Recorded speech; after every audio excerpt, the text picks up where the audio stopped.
This is Curly, the captain of the Pony Express freight spacecraft, and he made a big mistake. You see, dear viewer, while his crew was lounging on the couches in the lounge area, he changed the ship's course and directed it straight towards a massive asteroid. The ship exploded, and Curly was left without arms, legs, and skin, lost the ability to speak, and abandoned his crew to die in outer space. Why did he do it?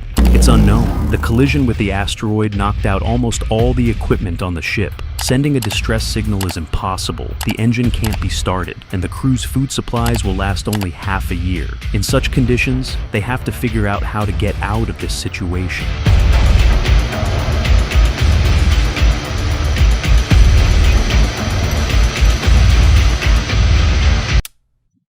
Our team trying to save their asses consists of 4 people and 1 mummy. This is Jimmy, the co-pilot who took responsibility for the crew after the accident. He is decisive, although he tends to take risks a bit.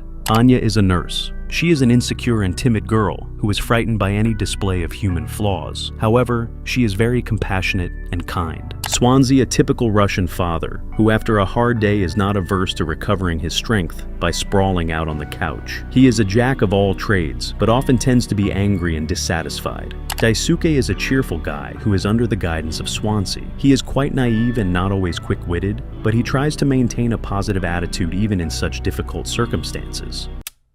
The game begins 2 months after the ship's crash. All rooms, including personal sleeping areas, are sealed with protective foam, so the crew has to sleep in the lounge area. Curly is in the medical bay and is given painkillers every day so that his constant screams don't disturb the others. However, the supply of pills is nearly depleted, and soon the crew members will have to endure his cries. Why Curly was kept alive is not explained, but from the dialogues, it's clear that it was a collective decision by the crew. Perhaps it was done out of compassion, or they want him to face just punishment for his actions. Despite this, the crew is not going to sit idly by in the hope that someone will notice the disappearance of their ship. The team is discussing the possibility of opening the cargo bay to understand what they were supposed to deliver to their destination. According to the company rules of Pony Express, opening the cargo is the last thing the crew should do. Otherwise, a large fine will be deducted from their salary. In general, Pony Express is known for its harsh rules and high fees. Pony Express is literally an evil corporation. It's the last freight company in the entire galaxy that uses human labor as a primary resource, as it is the cheapest.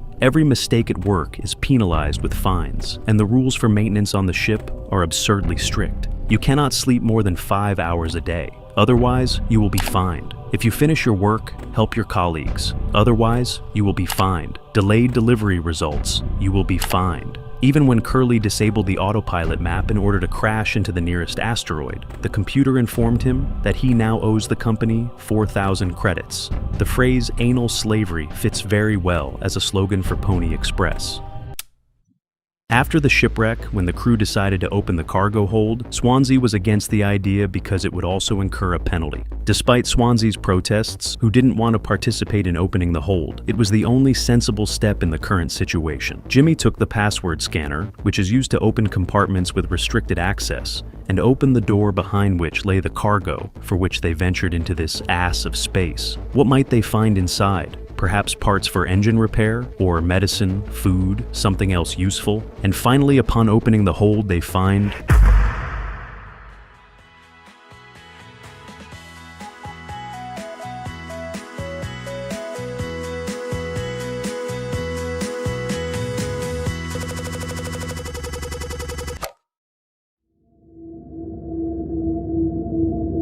tons of boxes filled with bottles of mouthwash. Are you fucking serious? The crew of the richest company in the world is going to starve to death because of mouthwash? Just to give you an idea of the scale of this clusterfuck, the shipment was intended to last for 382 days. A whole year they were supposed to drift in space so someone could have a nice, thorough rinse. This is definitely not the kind of cargo worth starving for in open space. However, the crew's reaction was not only one of disappointment. Remember when Swansea didn't want to open the compartment because of the fine? When he examined the bottle, he noticed an important point: the alcohol content. In the rinse aid, it was as much as 14%. Let these guys get drunk easily. And so, the former teetotaler, finding himself without restraints, who hadn't touched a drop in 13 years, goes off the deep end.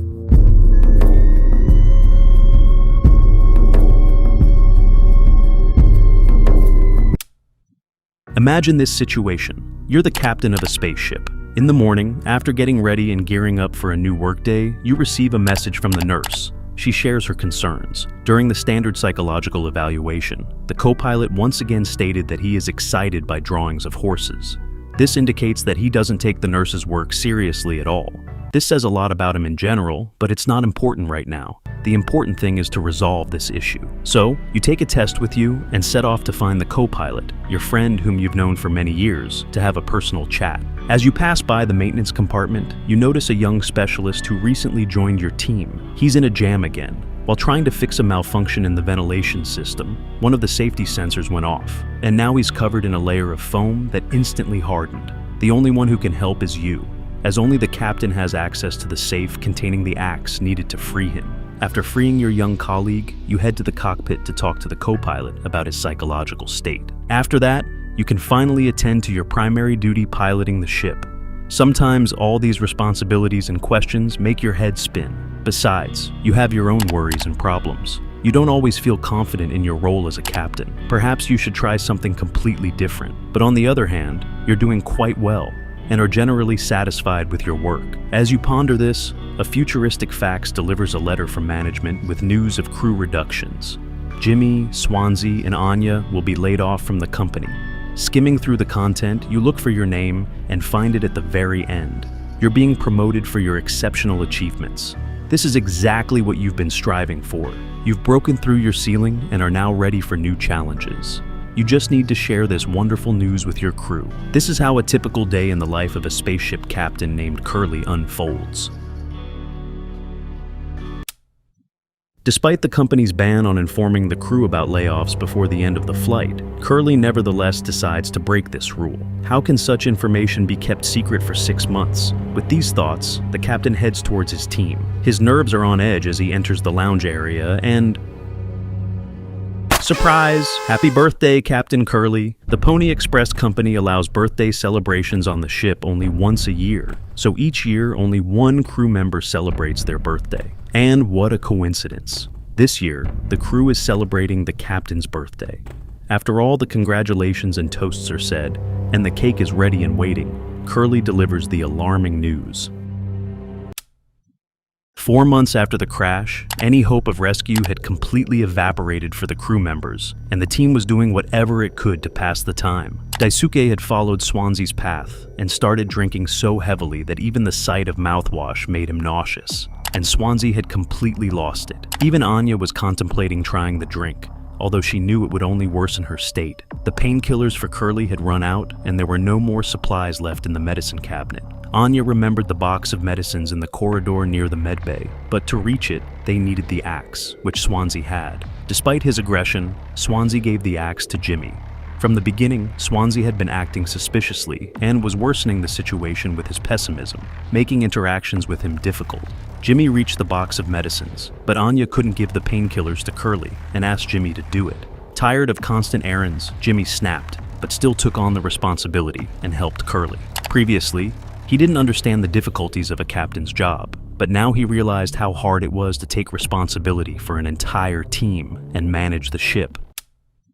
A month later, the situation on the ship spiraled completely out of Jimmy's control. Anya locked herself in the medical bay with the remaining medications and refused to open the doors, causing the crew to worry that she might harm herself. Anxiety could plant many bad ideas in the girl's mind, so it was urgent to get inside the bay. We learned from Daisuke that the medical bay is connected to the supply room through an air duct, which they could use. However, to execute this plan, they needed to distract Swansea because he wouldn't let anyone near the supply room. Jimmy and Daisuke came up with the idea of getting Swansea drunk on a mixture of medical alcohol and mouthwash. What these guys were thinking when creating this hellish mix remains a mystery. However, the plan worked. Swansea downed a glass in one gulp and collapsed, unconscious. An interesting fact: medical alcohol is not meant for consumption. At least it's fortunate that they mixed it with mouthwash, so Swansea didn't keel over immediately after trying the cocktail. In the supply room, they found an unexpected scene. The entire room was completely clear of the protective foam. The only reminder of the shipwreck was the broken cryogenic capsules, except for one. This capsule allows a person to freeze themselves for 20 years without harm to their health. During this time, someone will likely notice the missing ship and send a rescue expedition. This is why Swansea kept everyone out of the room, to hide the working capsule from others, because he wanted to save himself. He was playing solo all along, waiting for the others to be killed by hunger, anxiety, or something else. But more about Swansea later. Right now, Anya needs to be saved. The ventilation duct looked dangerous. Daisuke took the risk, crawled through, and opened the medical bay, but he was severely injured in the process. Bleeding profusely, he was carried to the nearest bed. He suffered a deep wound that needed to be treated, but the crew had no medical alcohol left, as it was all used up in the cocktail for Swansea. Our Russian dad, upon learning about these antics from his crew, saw no better option than to end Daisuke's suffering by killing him. Anya couldn't be saved either. She had overdosed on pills. In rage, Jimmy blamed Swansea for the crew's deaths, thinking he had manipulated Anya one night while everyone was asleep, and that he only thought about saving himself in the capsule. However, it soon turned out that Anya had met with Swansea on her own at night, trying to deal with her inner turmoil.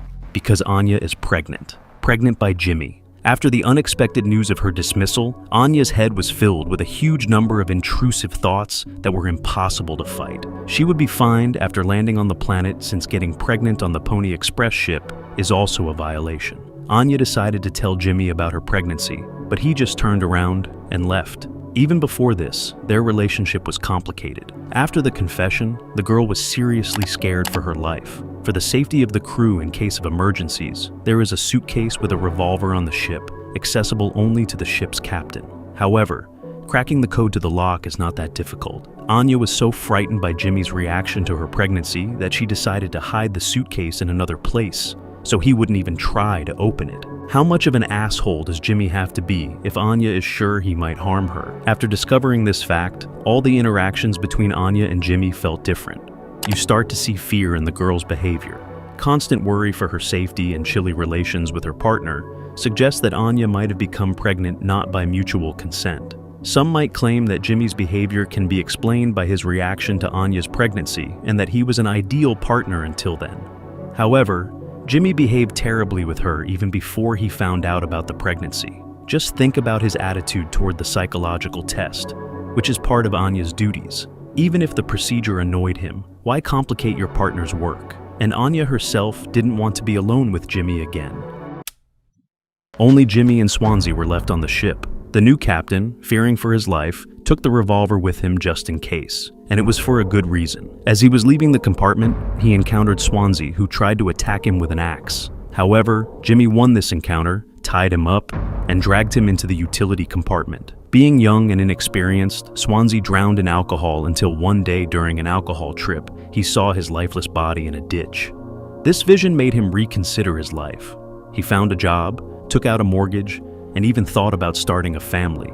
Despite his successes and career achievements, he felt empty, and his happiest moments remained connected to his alcohol trips, which he wasn't ashamed to admit. Swansea did not see him as a captain and did not respect him as a person, because everything Jimmy did after the shipwreck was solely for himself. The new captain tried to convince him that they still had a chance to survive together. However, Swansea told him to get lost, for which he caught a bullet in his head. As a result, every murder on the crew was committed by Jimmy. He killed Daisuke by forcing him into the ventilation. He made Anya think she wasn't needed by the crew. He personally shot Swansea and made Curly disabled for the rest of his days. Wait, what?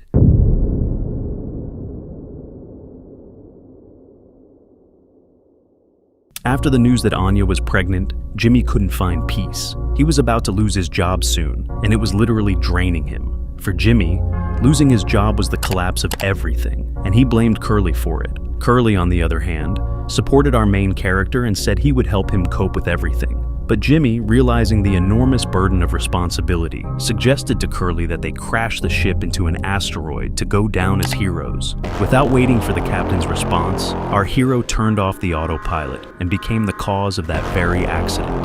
Curly, upon learning what Jimmy had done, attempted to redirect the ship and managed to avoid a direct collision with the asteroid. However, he lost all his limbs and suffered burns all over his body.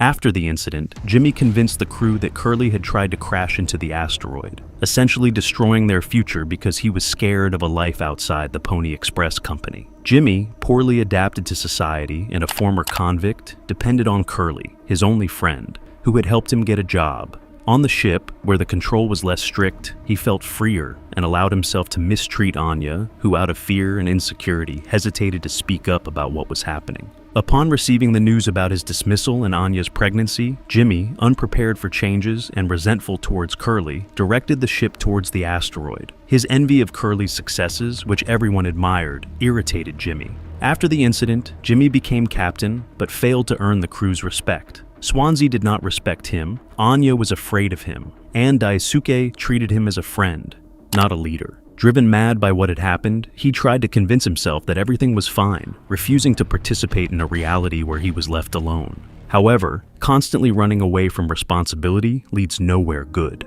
Bad trips, moments of psychological horror, constantly remind him of who the real villain is. He is to blame for everything, and he must take responsibility for all the events that occurred on the ship. Running away from Earth, he was primarily running from accountability for his actions. Knee-deep in blood, Jimmy comes closer and closer to accepting the fact that he is to blame for everything he has done. He realizes he cannot eternally shift the responsibility onto someone else. Bringing himself to such a state, he repents.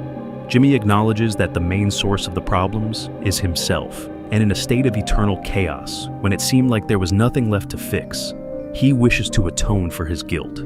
Jimmy picks Curly up, carries him to the cryopod, activates it, takes a gun in his hand, and fires the last shot of his life. Mouthwashing talks very straightforwardly with the player about the topic of taking responsibility for one's actions. Since the character who reveals this issue is the main protagonist, it can be considered a key theme of the game. Deceiving himself throughout the storyline, Jimmy literally closes himself off with his weaknesses, allowing them to control his actions. His ineptitude prevents him from coordinating the crew's actions, and each member of his team also drowns in their personal problems. And when he finally lost the last remnants of his sanity, he gathered all his willpower and made the only right decision during his entire time as captain. It's never too late to acknowledge your mistakes and take responsibility for them.